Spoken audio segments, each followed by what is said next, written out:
How's it going, everybody? We're back for another episode of Are You Effing Serious? I'm your buddy, Jersey. And I'm your boy, Sex. How you doing today? So, we're going to start off with the Super Bowl Spectacular. That was funny. So, the big story is the scandal. The Patriots inflation scandal. Now, Tex, you've been talking about this all day. I have. You got a lot to say. I do. I believe that when you play professional sports, there's a certain level of competitiveness that's always going to come out. But at the same time, I believe that there's also going to be a certain level of sour grapes that are going to come out too when the team loses. Everybody's going to, come to figure out all these different things that could have been different. Oh, if you would have done this or if we would have done that, these things could have happened. It could have made things different. And the thing is, that could all be true. But if a frog had an ass, he wouldn't bump it. So it's like, it's a lot of things that, we have to look into to decide, how much to play into this. Yes. Belichick is basically saying that, climatic conditions are what could have caused this here. And the thing is that it is hard to, as a person that watches football, and as a person that played football, I have to say it's hard for me to believe that you can go an entire game and not know that a ball is underinflated. What I mean is, essentially after every down, an official gets tossed the ball or they take the ball.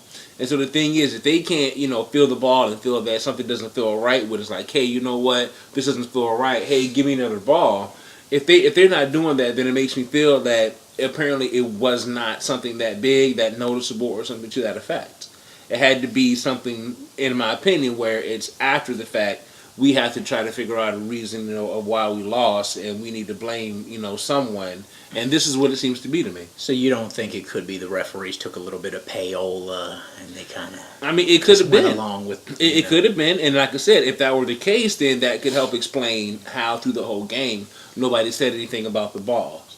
But I would expect, again, just through the course of the game, somebody should have or would have been able to see something that would have indicate that there was some type of foul play going on. A lot of people are saying that, Brady, would have been the prime suspect in regards of the tampering. And also, with the previous season, with the whole cheating, scandal that went on then. Yes. Them losing a draft pick and stuff like that. For this to come now again, it makes it seem like, well, number one, either if they did do it, that the penalties the first time weren't severe enough and that they're going to have to do more in order to punish them. But at the same time, I don't see how you can try to convene anything to show that, yes, they did or no, they didn't. It's one thing if you can see something and show it on instant replay after the fact and then make a decision. Yeah. But it's not like you can say, okay, yeah, your balls were underinflated, you broke the rules, so now you're not going to the Super Bowl. And that's what a lot of people are wanting right now. They're, even through the regular season, the Patriots beat the Colts, without problem. So, again, I'm not expecting it to be that much of an issue here in this particular game. Got you. So, in-depth coverage, you gave your predictions. You said Seahawks-Pats a couple weeks ago on the show. I did. So, we're going to do the breakdown tonight. What do you think is going to happen? I mean, what do you think the strengths of the Pats are? Honestly, I believe the strength of the Pats is that they have a very good offense. They have wide receivers and tight ends that they can go to. And by Brady having been to this big game, he knows he's really great under pressure. And he's able to essentially, he has great field vision. He's going to be able to basically see what he's going to need to do in order to change up to accommodate to this different gameplay. By them playing, by him basically being used to playing in cold weather, and they're going to be playing out in Arizona. Yeah. It's going to be basically, what I'm guessing, a beautiful day to play football. So I'm expecting him to go ahead and definitely come out and to shine. I see him in this game as the better quarterback. Okay. Even though Wilson, is the more athletic one due to him being younger. But there's also, by him being younger, there's some of that experience that I believe Brady's going to be able to go ahead and bring out, like clock management, certain formations and things like that they're going to be able to go ahead and work with. So where do you see the weaknesses in the Patriots? The weaknesses I see, at least in my opinion, basically tend to be the defense. I was always taught that offense draws crowds and defenses win game. And I'm expecting that if the Patriots are going to lose this game, it's actually going to come down to their defense. The Seahawks have, a very good defense. And they have, what I would consider to be, an okay offense. But, they make a lot of, small mistakes, especially on third downs that I think, really cost them, some games through the course of the season. And that, could definitely and seriously affect them winning this game. I expect that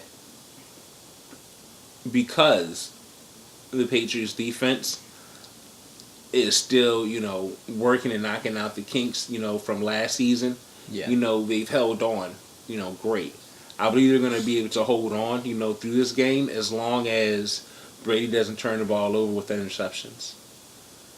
That's actually going to be the big thing that the Patriots are going to have to watch out for in this game is Brady getting picked off.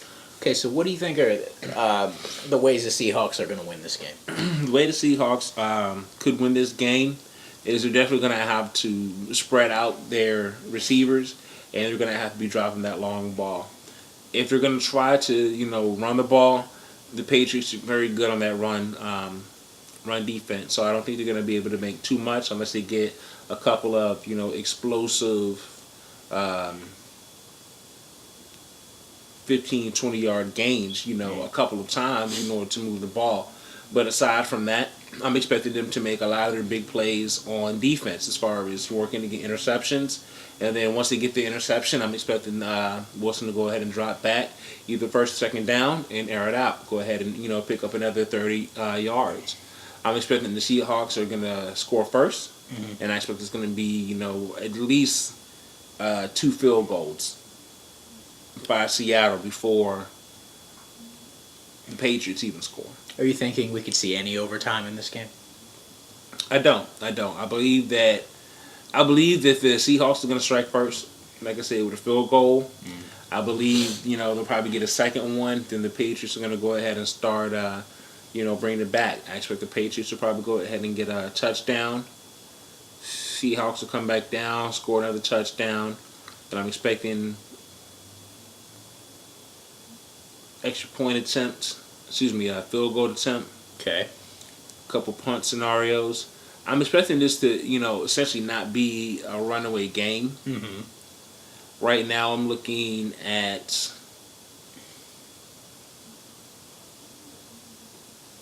I'd say something like a 24-17 game. You heard the prediction. So, in a couple hours, if you see the game and it matches up, well, this guy is a genius. He should have been in Vegas. No pun intended. Vegas should have been in Vegas. Yeah. It's possible. So, the Seahawks, what do you think are the outstanding weaknesses to the Seahawks? I mean, the biggest thing is that they don't have receivers now that really want to go out and get it. Like, they don't have those big playmakers.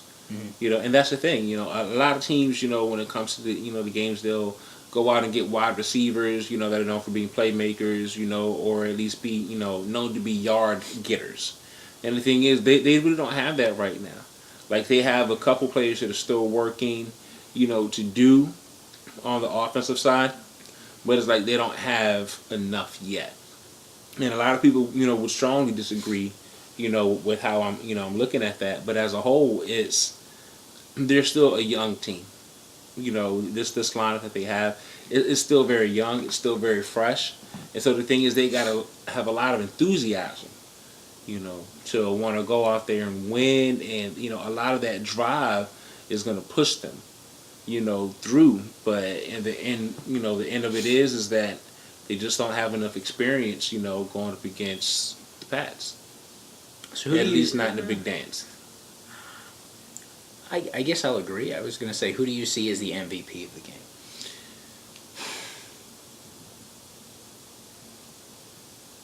Or is that too absurd a question today?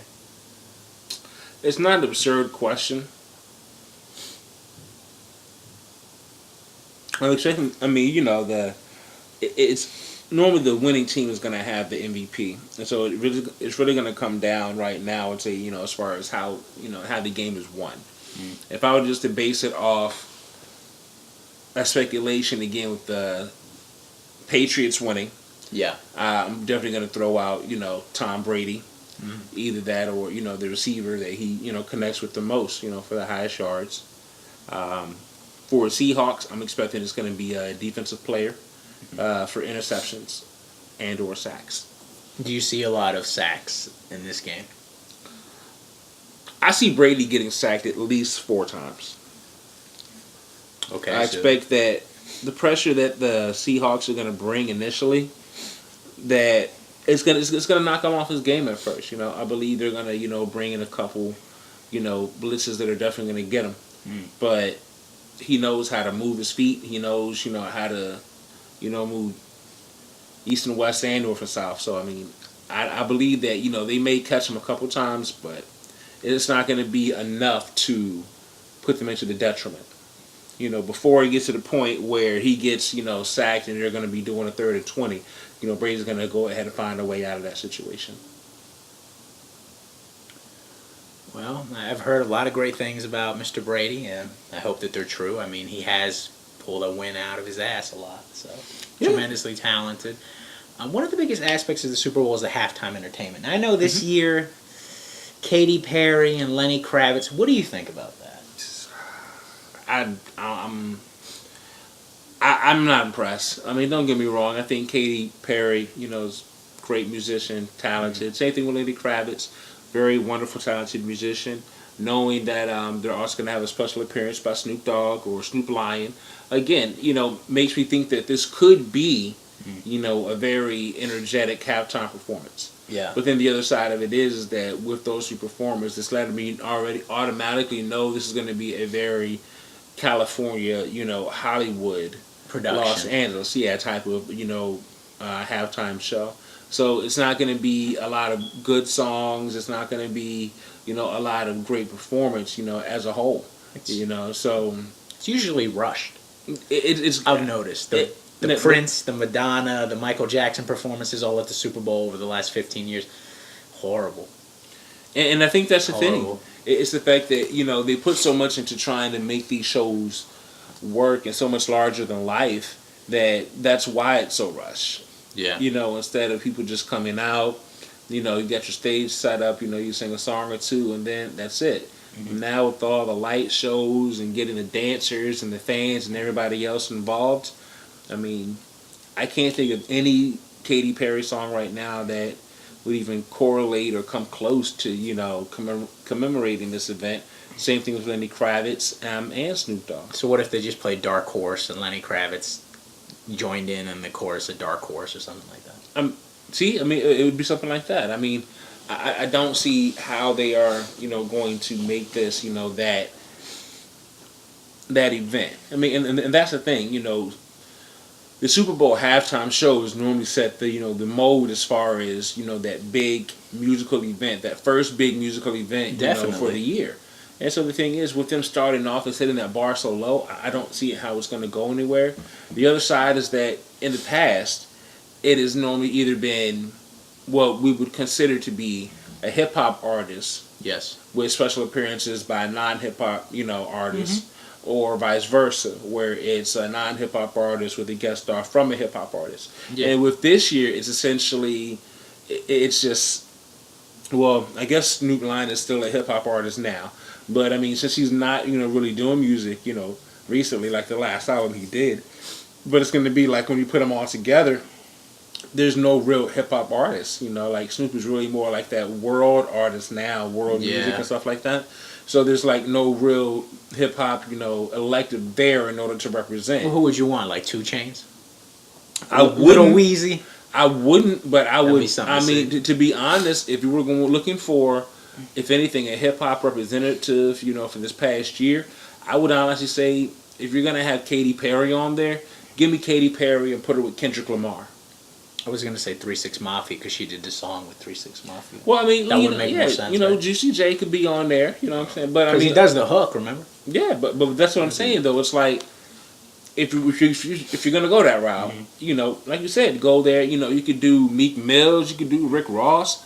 Within I'm also looking at the fact of how much it cost for them to get these people, because that's something else I've noticed too recently is that they were back in the day paying this much Yeah. and this much, rolling, like you said, Michael Jackson, Rolling Stones, and all these other big name artists. But Yeah. now it's to the point now where instead of getting that one big one, they're starting to try to spread the money to get, more or less your name one. So, I mean, as a financial move, maybe this is the way to go. I can see that. I mean, the Super Bowl is always a spectacle. I'm not the biggest football fan. I watch it. I watch it commercials, movie trailers. There's going to be a lot of big movies coming out this year. Movies that are going to come out in December, you're going to hear about them tonight. Right. It's how it's going to go down. I mean, a lot of money is spent on commercials. I think a 10-second commercial is probably $3 million during the Super Bowl, something of that. It is most expensive ad time ever. So let's talk about what we're going to see. We see Budweiser, Hershey's, NASCAR, several movies, some TV shows. Frito-Lay. Frito-Lay. There. Some Pepsi. of the biggest advertisers in the world are going to try to buy you in a 10-second spot. And they will succeed. They will. Because, I mean, that's the type of society that we are. We're going to be drawn in by that. I don't know if they're going to debut it then, but I know Kevin Hart and Will Ferrell's new movie is supposed to be coming out next year. So, definitely, I mean, I hate to say it, I'm definitely open to see that. Now, I heard that the Ghostbusters 3 trailer is going to be aired tonight. Now, I could be wrong. Okay. But Ghostbusters 3 is a big deal to some of us of a certain age. It is. So, if it airs, it airs. The Terminator 5. Terminator 5. Terminator Genesis is going to, I think they're going to play that one. Okay. So there's going to be some big movie trailers on tonight. A lot of remakes or revisiting, the older movies of of our generation at least. So, again, definitely excited to see, how they're bringing, all this new stuff into it. Definitely. So, I'm going to go back into football. Season's over, right? Tell me the highlights of the season in your opinion. What were the moments that made you say, ah? What were the moments that you were disappointed? Where did you go, wow, this is the greatest season I've seen in years? Or was it? Well, I mean, to be honest, the thing that made me, go awe and, the most was, as you see, I'm a Tampa Bay fan, Buccaneers all the way. And, to be honest, watching our start to the season, and how quickly, we were out of the hunt, it was the thing that made me, really like, awe. Now, a lot of people, look at it, because a lot of people look at Tampa Bay as being one of those teams that really doesn't do too much. We definitely have, a very strong defense year after year. Yeah. We used to have the top premier number one defense in the league. And so it's that matter where, because we just received Lovie Smith as our head coach. Okay. There's a lot of tweaking that has to be done. I don't know. Is he controversial? Well, so the thing is, he actually came from Chicago. In the first 3 years that he was with Chicago. The Bears. Yeah, exactly. He basically, he turned their, season and won their win-loss record around. Like, the first thing they were like crap before. He came, they did crap the first season, but then the next 2 seasons they went ahead and, their rankings came up. Yeah. So that's what we're really looking for, is that we're not doing it this season. Also because we really want to figure out what we're doing with our quarterback. But then aside from that, we're expecting that next year and the year after that we're definitely going to be moving up. Where I would definitely, expect that, right now I'm predicting, Tampa Bay in the playoffs 2016. Okay. I'm definitely seeing us Tampa Bay Super Bowl champions 2017. I mean, cross your fingers. I mean, weirder things have happened. What, the Raiders are going to win the championship? It could be. It could be. I like Oakland. But that's the biggest thing that made me say, oh. Oh, man.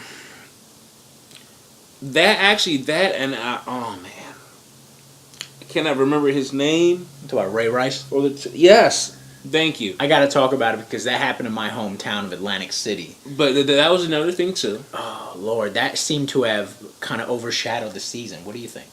I think it did, mostly for the fact where they were basically looking to fire this man and basically, suspend him indefinitely. Where essentially he wouldn't be able to play football anymore for the rest of his life. And I definitely think that was wrong, for something that happens outside of the game to affect your life like that. Yeah. Where you have Ray Lewis and other, football players committed murder and drugs and all this other stuff, and they're still playing. Yes. And, so on and so forth. Those were, at least for me right now, the 2 big things that I was like, aw. As far as the things that made me like, wow, hey, this is the great season ever. One was Tampa Bay's upset victory over the Steelers. I think that was, definitely great game watching that. Excuse me. What else? What was like that really good movie? Excuse me. Actually, most recently the playoff game, Baltimore's playoff game. I think that was really good. We know that was really good football there. Same thing with the Cowboys and Packers. Again, like the playoff games, I think for me were like the really, really big moments. At least where I was like, wow, like this is I'm really loving this. Football right here. Mm-hmm. But I mean, just throughout the season as a whole, so many instances, so many events. I really can't think of anything that stand out except these most recently because, these are the upper echelon, highest of the high, best you can get now. Okay, well, we can keep going with that. One of the biggest topics in the NFL that they've been talking about this year is concussions, right? It's concern, the guys of today play a little safer game than, say, 20 years ago, 30 years ago. Definitely. What do you think about concussions in professional sports? I think that anytime you have two humans or any group of humans basically running at a certain speed in any environment where they could or might possibly collide, you have the possibility of concussions. Yes. Now, when I say that, what I mean is whether you have children or grown-ups playing freeze tag or dodgeball to a football field, hockey, soccer, or anything else, you always have that chance of a concussion. Yeah. The thing is that because we know more now than we knew before, we're able to plan better, we're able to train better, and we have better treatments and, for those situations. Yeah. I remember playing City League football as a child myself and actually got a concussion. And, essentially it was just a matter that, they said it was a mild concussion and they wanted to keep me overnight for observation. And that was really it. They kept me up all night so I didn't fall asleep. And then I went home the next day. Day after that, I was back at practice, So it's kind of like being able to bounce back from something when you train properly for it is easy. Or easier than it is when you don't. Knowing about concussions, knowing how to treat them, knowing how to prevent them. Because they're, banning things like helmet-to-helmet contact and stuff like that. Because they're making the game so soft, it makes it seem like if somebody does get hit hard enough to get a concussion, then it seems like it was deemed only right. Because if you're doing everything else they tell you not to do, and somebody still gets a concussion, you have to see that as this is unavoidable. As long as you're going to continue to play the game, it's going to happen. Like we were just talking about Brock Lesnar wrestling and doing a flip off the top rope where he broke his neck. Again, a 450, yeah. Even though he is, that large, personally, I wouldn't advise him doing it. Like, hey, you're too big, don't try that. But the thing is, if the man is athletically able to go ahead and try to do it, he's going to. He wants to be the best at the sport. So whether it's someone staying in the pole that 1 extra second to try to get the pass off, the person that's trying to get that 1 extra step to get the first down and you get hit, I mean, it's like, it's a part of the game, Brock getting hurt, it was sad, but again, it's part of the game. You can't expect to make any type of omelet without breaking an egg. Very true. We got to get back to talking about the game. If we were in Vegas, right, handicap the game for me. Give me the point spread. All the football fans are watching. I mean, this is our big football episode. Give us the point spread. What do you think is it going to be? You gave us a score, but handicap it a little bit.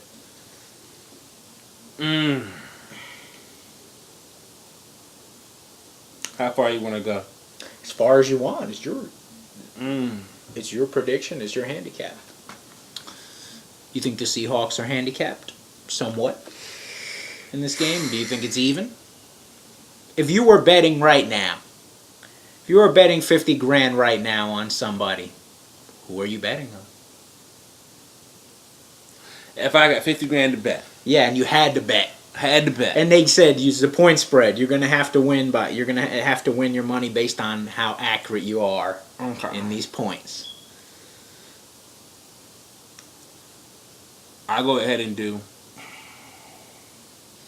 Yeah, it'd have to be the same. I'm going to go ahead and do Patriots by 7. Okay. I would definitely say that, Seahawks are the underdog. Okay. In this match.